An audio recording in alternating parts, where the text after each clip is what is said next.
The art of venting your frustrations. They say don't complain and don't explain. But how do we, in a very Virgo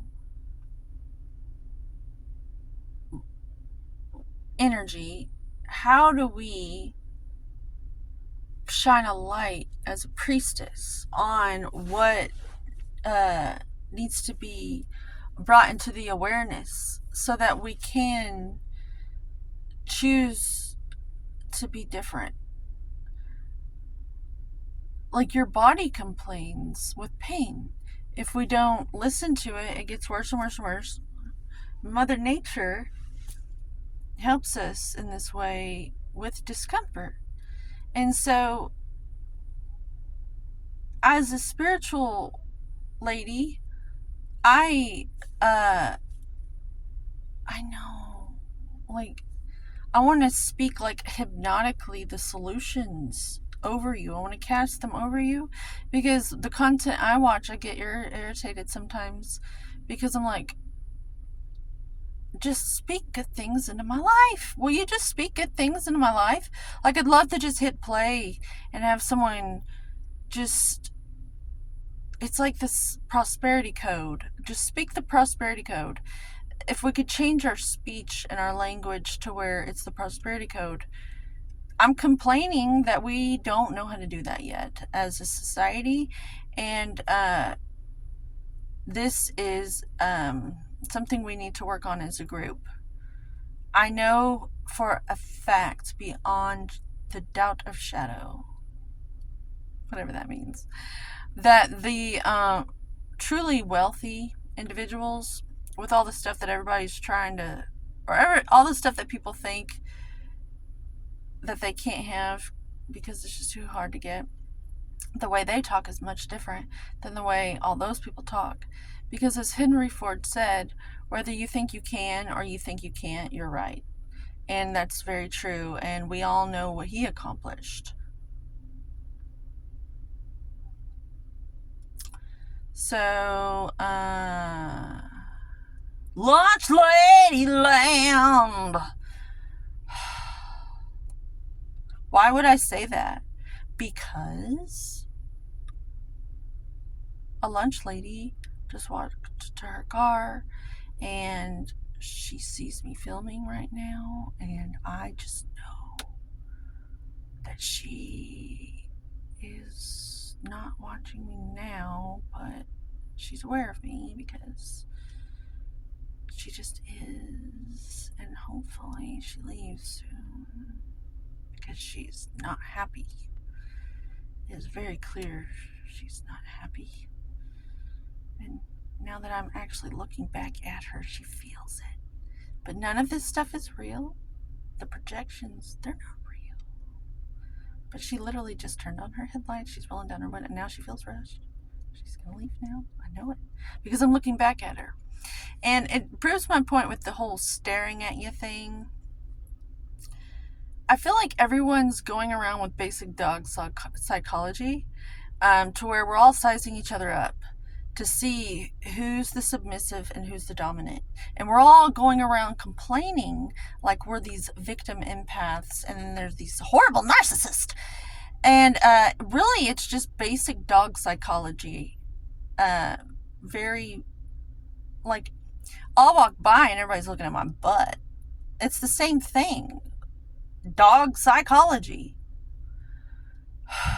So, like, we're all looking at each other's butts, and like, it's just weird. I don't like it. Because I think we're better than that. I think we're either ascending to become earth angels, or we are descending to these creatures, these flies, these people, you know. And I have tremendous respect for the fly because they I respect the service garbage men and women of the cosmos. Like, these are energies to be respected. This is just a channeling, a musing, a rap. I used to follow this fruitarian, Dan the Man McDonald, and he just would attract so many followers because he would just have a conversation, and it was great. So that's what this is, in case, yeah. But the art of talking about what dissatisfies us and not keeping that going, but to be able to bring it to the attention of the group, I think you would call it comedy. If it was an art, comedy to me is the most artistic expression of the ability to complain and explain and get a favorable result from the group. It's comedy. So if you can, and I think the wisest people are comedians because they see everything and they're able to bring it to everyone's attention and get you to laugh a little bit. And that's the way we all survive it, is to keep it lighthearted and fun. But I have always shied away from comedy because I feel like people might only see you as a comedian, and you might have an Ellen DeGeneres situation where everyone's expecting you to make them laugh all the time, and you can't even be a person. You're not even allowed to be a person. And then you have to go to P. Diddy parties in private and do what you have to do because you have to vent somehow. No one will let you be anything other than shut up. You know, I saw an interview with Eddie Murphy, one of my most favorites. He's probably at the top. His was Richard Pryor in his day, but me, it's Eddie Murphy all the way. And I've seen interviews with him where he was visibly annoyed because he would just talk and just try to have a serious moment with David Letterman or some host of some show. My air's on, so it's loud. And he would like just be talking like this.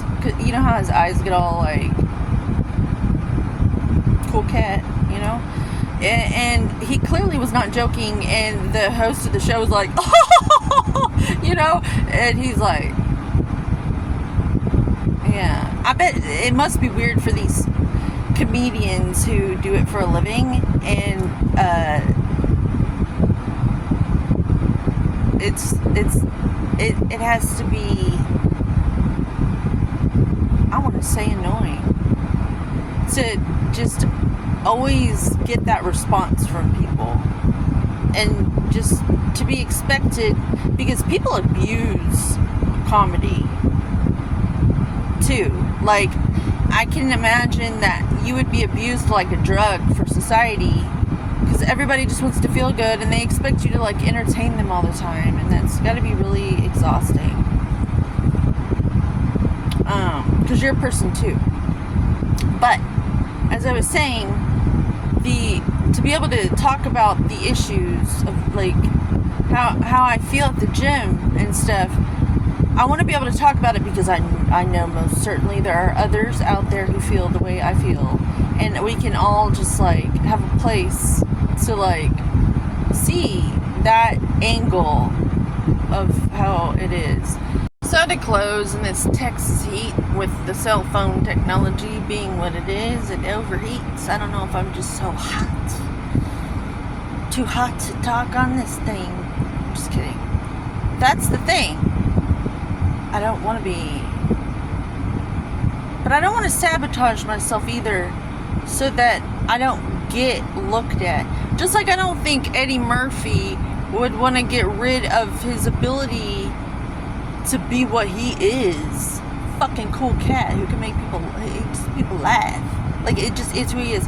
And or Chris Tucker, or you know, they just show up. Or Kevin Hart. I don't know why they're all black men. I'm talking about.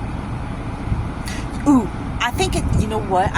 Really quick. I have a really tremendous respect for the African American bloodline here in America, because during hard times,